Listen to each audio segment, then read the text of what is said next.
Here now, Steve Forbes, Forbes Media Chairman. Steve, always great to see you, especially on a Friday, and especially when we come in with a soundbite like that, because the president is, or seems to be like he's in denial at this point. He also said the economy is great after the 2.6% GDP number, which when taken on average with the two negative quarters of GDP that we had, we are seeing anemic growth in this country at best. He loves to say we had inherited the problem. He actually said their inflation is coming down, and while it may be technically, it's still pretty high and it's hurting people. Your thoughts?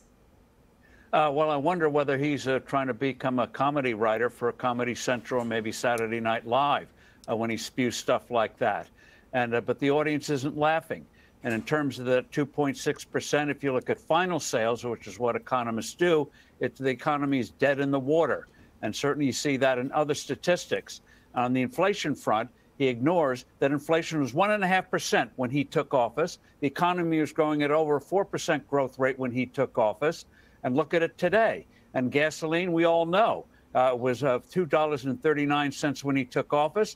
Now it's over $3.80 and rising again. And it's the heating oil, that's going to get worse this winter. So all this happy talk is one reason why the Democrats are in trouble, because people don't trust the President of the United States. Yeah, and I said this today earlier on the air. I said most people would look at this and say, this is a referendum on me, President Biden. And they would say, obviously, something is not resonating with the American people right now. He can wait the 11 days and see if the red wave is actually a red wave and it comes, Steve. But some people would do some self-reflection and look in the mirror and say, maybe I have something to do with this. He doesn't seem to be doing anything like that.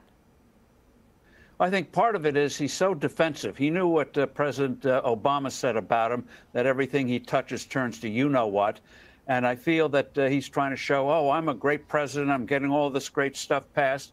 So I think he's convinced himself in his inner circle, which is in a real bubble, impenetrable bubble for now. Voters will change that in a day and a half, week and a half or so. But so they're in denial. They think they're doing great stuff.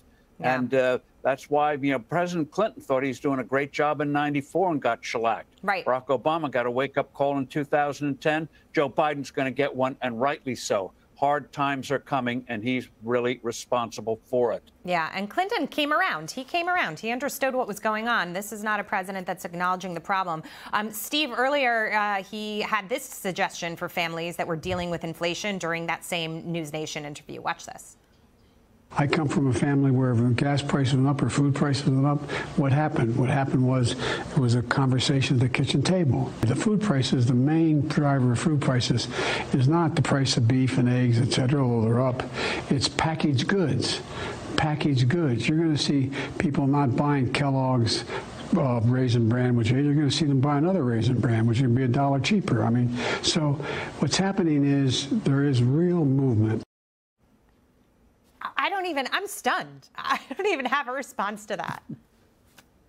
Yeah, he says, don't buy the brand, buy a generic, and you'll save money. That's the kind of advice you get at any time when you're looking at a household budget. Get value for your money.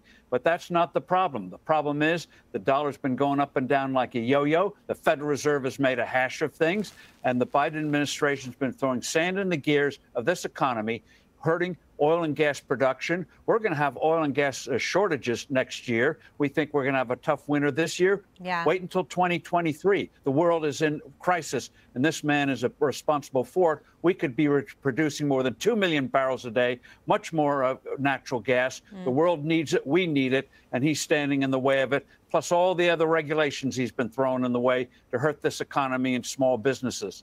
And I'm just going to make the point, Steve, that this is going to be a story, probably a theme that will be up and coming. But he talks about Raisin Bran and packaged foods. People are switching and eating more of those foods as a result of inflation because they can't afford to shop the perimeter of the store, to shop for vegetables, to shop for meat and fish and chicken. Having said that, obviously the packaged foods are unhealthier as well. And you're going to see this take a toll on Americans. I talk to people about it all the time who tell me they're trying to eat cheaper, and that's going to impact their health too.